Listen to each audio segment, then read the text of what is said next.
You're no longer human. You're a demon.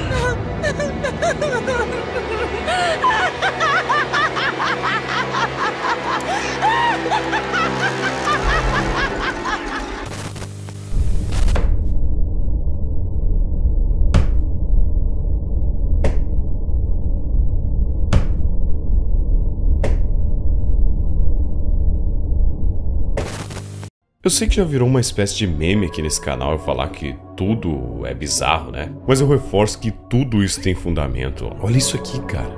Você pode até argumentar que a classificação do desenho era 12 anos, mas essa era o tipo de cena que você veria no SBT em pleno meio-dia. What is this? It's so warm and wet.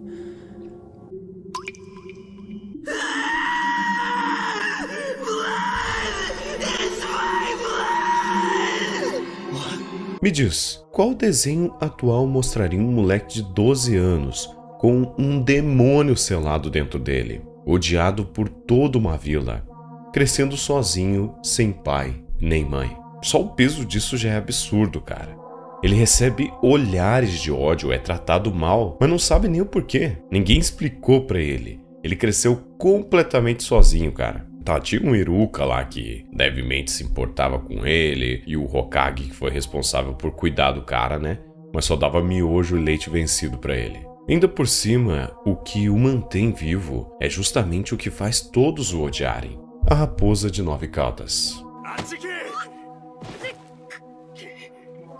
As coisas começam a ficar pesadas no arco dos Zabuza. Naruto, Sasuke e Sakura ainda eram praticamente estagiários de ninja. Eles tinham acabado de se formar na academia, nunca tinham matado ninguém, nunca tinham visto uma luta de verdade até o fim, e aí vem a primeira missão fora da vila, né? Escoltar um construtor de pontes, né? O Tsuna. A princípio parecia algo simples, né? Mas a partir do momento em que eles são emboscados, a realidade bate. Não era brincadeira mais aquilo, cara. Agora é sua vez. E aí que aparece o Zabuza Momochi, o demônio do gás oculto. Um dos 7 espadachins da névoa. Só a presença desse cara já mudava o tom da história. Ele era praticamente um serial killer com uma espada gigante caçando uns moleque de 12 anos, cara. O cara praticamente matava desde criança. E a ambientação, o clima desse arco é sufocante. Tudo acontece em meio a uma ponte inacabada. Tem aquela neblina densa e demora muito para as coisas acontecerem, o que torna cada cena pesada e claustrofóbica. Não tinha nada colorido ou amigável. Era uma atmosfera de tragédia. Você sabia que algo horrível estava prestes a acontecer. É importante ressaltar também como o mangá era bem pior. Tipo, o Sasuke picotado ali com agulha no pescoço e o Kakashi atravessando o peito do Haku. Você vê ali a mão dele, né, que não tem censura, não tem corte de câmera. Você simplesmente vê a mão do Kakashi atravessando o peito do Haku. O sangue jorrando, o olhar dele se apagando na hora, é gráfico, direto, sem suavizar nada. E lembra, o Haku não era um vilão de verdade, era só um garoto perdido que não tinha escolha, que vivia apenas para proteger os Zabuza. Então a carga emocional da cena é ainda mais pesada. No final, a porra do anime ainda faz você se simpatizar com o vilão, né? Suas palavras me calam fundo. Mais fundo que qualquer lâmina. Mas acredite, esse episódio é só a ponta do iceberg. A infância de praticamente todos os personagens é uma tragédia. Enquanto Naruto cresceu sozinho, sem pai, sem mãe e odiado pela vila, tem o Sasuke também, né? O cara fudido das ideias. Ele tem o seu irmão, o Itachi, né? Que pra todo mundo era apenas o irmão mais velho, confiável, talentoso. Simplesmente o moleque aniquilou sua própria família, deixando o Sasuke como o único sobrevivente. Então, uma criança de 7 anos testemunhou o massacre de seu próprio clã. Ele viu o sangue, a dor, o trauma, e ainda por cima o Itachi coloca ele em um genjutsu, que pra quem não assistiu, é uma ilusão que engana a mente do inimigo. Ela faz a pessoa ver, ouvir ou sentir coisas que não existem. Então o Itachi ele força o irmão mais novo a reviver o massacre do clã Uchiha, vendo pais, familiares e amigos morrerem na frente dele repetidas e repetidas vezes. Over and over, como se o trauma nunca tivesse fim. Cada cena é projetada na mente do Sasuke com uma intensidade emocional extrema. Ele sente a dor, o desespero e o medo como se estivesse acontecendo novamente. E a galera, porra, gosta pra caralho desse personagem. É o personagem mais amado, hein? Tá, eu sei que ele tem a historinha lá bonitinha e tal, mas cara, eu não consigo engolir isso aqui não, velho. Imagina você ver seus pais sendo assassinados repetidas vezes na sua frente. É como se alguém te colocasse numa cadeirinha lá e botasse o gore, assim, da pessoa que você mais ama, assim, ó. Várias vezes passando na tela e você tá preso na cadeira e você é obrigado a assistir. É praticamente isso. Agora imagina você ser uma criança e ver isso, cara. Mas claro, o Sasuke não foi o único. Gaara, além de ser órfão, foi traído pelo próprio tio que tentou assassiná-lo. Lembrando que seu tio era a única pessoa que lhe tratava bem, pois assim como Naruto, ele tinha um demonhão no corpo. Inclusive quando ele se transforma também dava medo pra caramba, cara. O Neji perdeu o pai em um sacrifício forçado pela política da vida. Pra quem não lembra, a família Hyuga, né, tem o Byakugan, mas o preço disso é literalmente escravidão. O ramo principal controla o ramo secundário com técnicas letais, e os filhos do ramo secundário são treinados desde pequenos para obedecer e, se necessário, morrer pelo bem da família. É um sistema bem cruel, né? Quase feudal, que transforma pessoas em ferramentas vivas. E a gente vê isso acontecendo com crianças sem dó, sem piedade. Na real, o sistema ninja inteiro funciona como uma máquina de guerra. Crianças de 12 anos, né, os genins, são treinadas desde pequenas para lutar, matar e muitas vezes ser descartáveis. Olha para o caso de Obito Uchiha e outros jovens ninja. Crianças treinadas para missões suicidas, expostas ao perigo constante, sem chance de recusar. Alguns morrem, outros ficam marcados pelo resto da vida com traumas psicológicos profundos. E esse tipo de situação não é um acidente, né? É um sistema inteiro funcionando como se fossem soldados mesmo.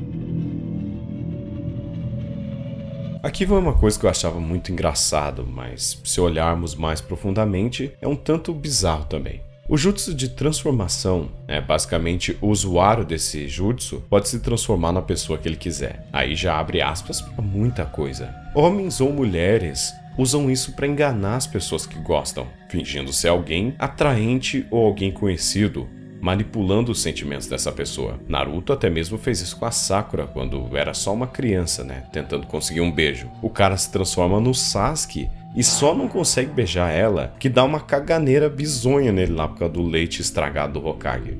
Agora, se você imaginar um adulto usando isso com intenção de sedução, o cenário muda completamente. Deixa de ser engraçado e vira algo até mesmo assustador, invasivo, antiético. Tipo o Jiraiya pedir pro Naruto lá se transformar em mulher pra ele poder treinar ele.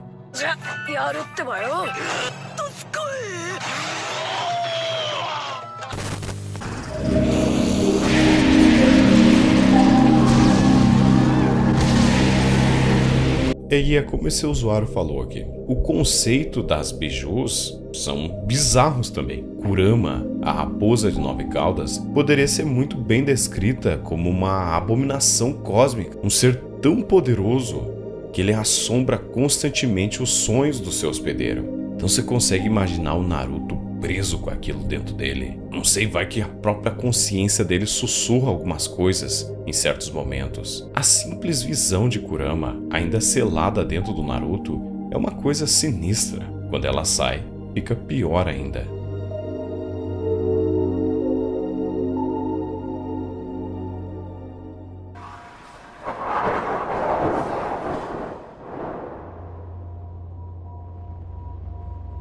Mas é claro, eu não posso me esquecer dele. Se eu falar de personagem bizarro e coisa bizarra e não citar o Orochimaru, eu tô praticamente admitindo que eu não assisti o anime, Se existe alguém que personifica o quão bizarro e sombrio o Naruto pode ser, esse alguém é o Orochimaru. Não é apenas um vilão, é a personificação da obsessão pelo poder, da ciência sem limites e da completa ausência de moralidade. Ele não quer apenas derrotar seus inimigos ou dominar a vila, ele quer superar a própria mortalidade e está disposto a sacrificar qualquer coisa para isso, inclusive crianças. Ele é um psicopata por escrito. O Orochimaru é mestre em experimentos humanos cruéis. Ele sequestra jovens ninjas, mutila corpos, injeta jutsus e chakra, transforma crianças em armas vivas e tudo isso sem nenhum remorso. No mangá, cada laboratório dele é um pesadelo, cara. Corpos estendidos em macas, cobertos de sangue, experimentos genéticos e tortura física acontecendo simultaneamente. E não tem censura, cara, não tem piedade. É praticamente um filme de terror o laboratório desse cara. Além disso, o Orochimaru tem uma obsessão mórbida pelo corpo humano e imortalidade.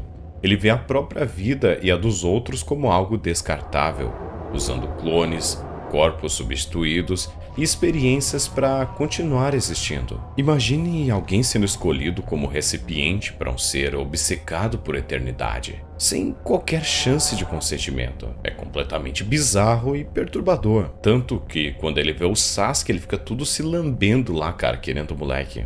E não era apenas na manipulação física.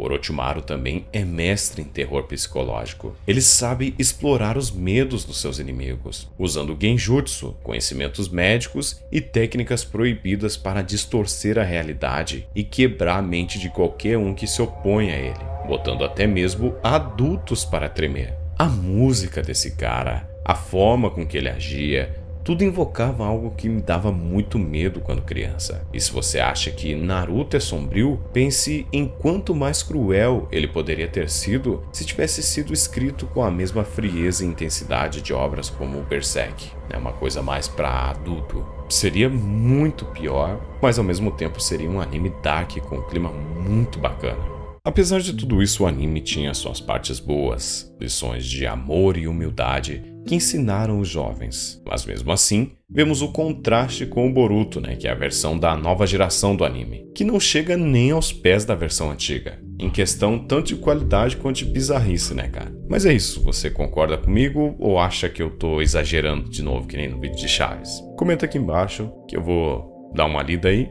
e até a próxima. Make my vision clear, make my days later. Don't wanna go